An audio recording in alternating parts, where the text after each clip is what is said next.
Hi guys, మాది గొనగడ మండలంలో ఈ పిల్లలు ఇంటికాడ రాత్రి ఒక రెస్టారెంట్ బోవ అంటే ఒక రాగిముద్ద అనమాట. పాముని గమనించి రాగిముద్దుందనా రాండి అని చెప్పి నాకు పిలిపేయడం జరిగింది. పాముంది అంటే చూస్తే రాగిముద్దుండే, కాకపోయినా రాత్రి పట్టుకొచ్చినాము. ఇక్కడ పొద్దున బాగుంది కాబట్టి ఫారెస్ట్ ఏరియా లాగా ఒక జమ్ము ఉంది, మెత్తగా పొలం బాగుంది, చల్లదనము. ఈ రాగిముద్ద అనేది నేను రిలీజ్ చేస్తా.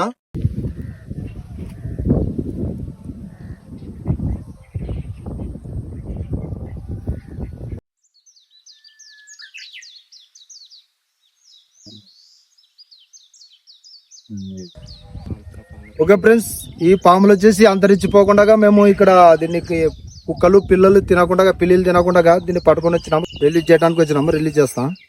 ఇది ఒక అరుదైన పాము కాబట్టి ఇవి వచ్చేసి రాగిముద్ద కాబట్టి ఇది అయితే ఎవరికి హాని చేయదు. కాకపోతే ఇది ఇండ్ల మధ్యన కుక్కలు పిల్లులు తింటాయి కాబట్టి చంపుతాయి కాబట్టి దీనికి చంపకుండా ఈ పిల్లలు దీన్ని చూసి నాకు ఫోన్ చేయడం జరిగింది. నేను పట్టుకొని వచ్చినాను. ఇక్కడ ఈ పాములు అంతరించిపోకూడదని ఇట్లా పాములు తెచ్చి ఇట్లా అడవిలు ఇడుస్తుంటాను అనమాట. రిలీజ్ చేస్తా.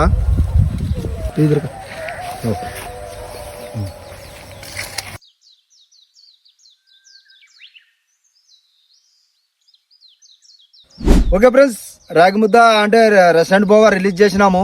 ఈ పిల్లలు కూడా రిలీజ్ వచ్చినారు, రిలీజ్ చేసినాము. పోయింది అది, ఇంకా మేము వెళ్ళిపోతాము. జై హింద్, జై భారత్.